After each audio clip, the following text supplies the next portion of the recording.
So, which came first, the chicken or the egg? Yes, I am doing a reading on this. Which came first, the chicken or the egg? For full disclosure,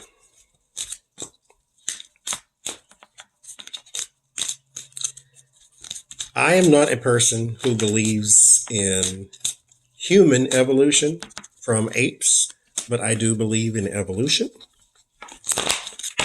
So I do approach this reading with some bias. Now, in nature, I'm not necessarily what you would call an animal lover. So, and what I say by animal lover is a person who goes out and they will touch animals. I don't want to touch them, but I do like to look. Like, I don't want to, don't let your dog run up to me. I'm not petting your dog. I don't know you and I don't know your dog. But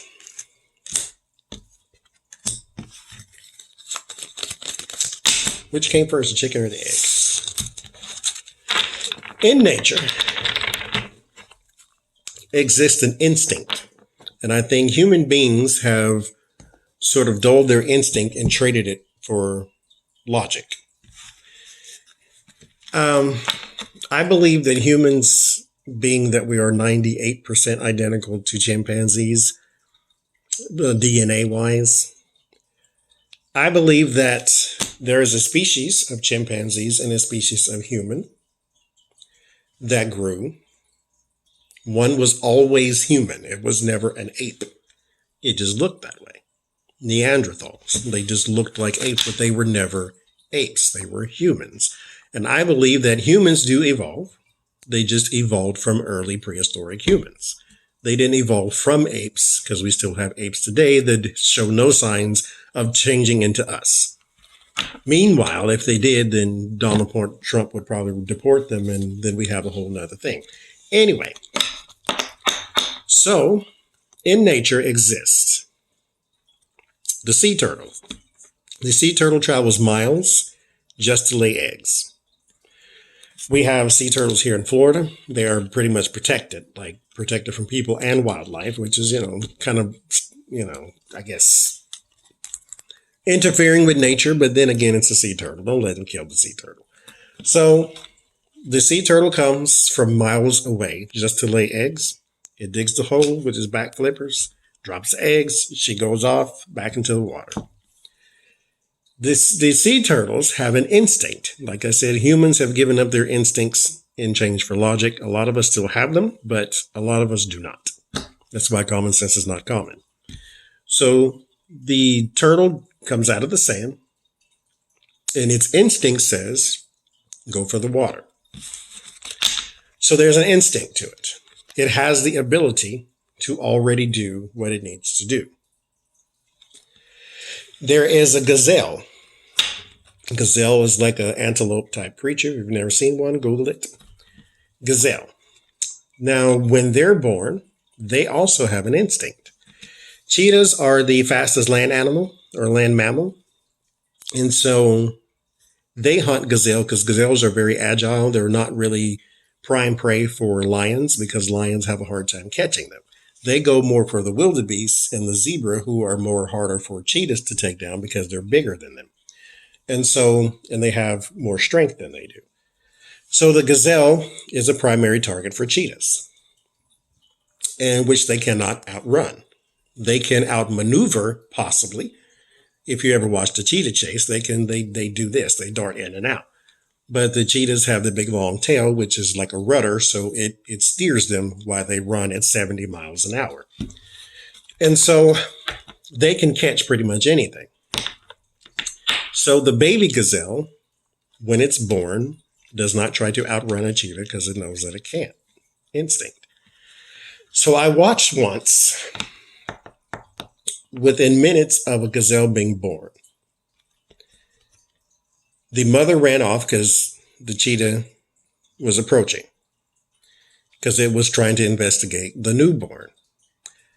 Within minutes, like you've seen the gazelle being born, fresh in the world, like minutes old. and here comes the cheetah. So the gazelle flips its ears back because the inside of its ears are white, easily being seen. So it flips its ears back and it dives down into the long grass and it does not move. This is why people tell you if you've ever been approached by a bear, don't move, even if they knock you down. Because once these type of predators are looking for the struggle, they want you to move or try to fight back or run. That way they know, oh, this is prey. Because what the cheetah did is it went up to it, it smelled it, it poked it. The gazelle would not move, instinct. Meanwhile, like I said, this is minutes old. This is not some seasoned gazelle who knows how to get away from cheetahs. So it poked it and it did not move. And then eventually the cheetah went on and it lived to fight another day. Instincts. It knows how to take care of itself. Chickens, on the other hand, and other birds, especially birds in trees, when their younglings hatch, they don't know what to do. They can't move. Their eyes won't open.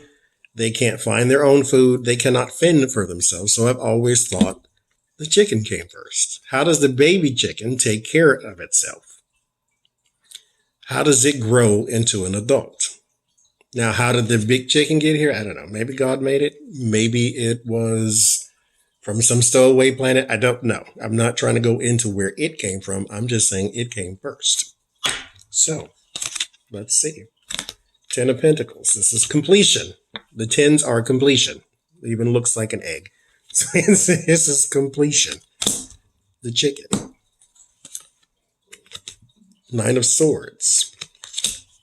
You cannot fend for yourself if you are a baby chicken. And then the 4 of Pentacles. This is like, the 4 is like the number of, not completion. Well, it could be a number of completion, especially in the tarot. It's like you hold on to something. The 4 of Pentacles is a clinging card.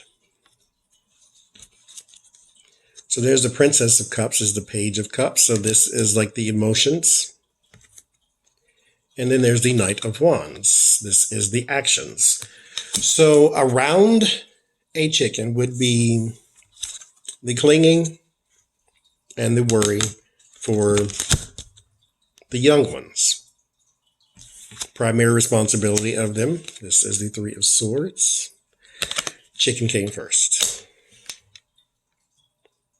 Don't know how. Don't know why. Don't know who put it there. Don't really care. Chicken came first. Like I said, I'm biased to that outcome anyway, so maybe it's just me. 3 of Swords is a separation card. So like separation from the egg, maybe. So then you can say the chick came first, but no. Separation from the egg means the chicken came first. It was already here. So what came first? The chicken or the egg? The chicken. Aren't you glad to watch this video?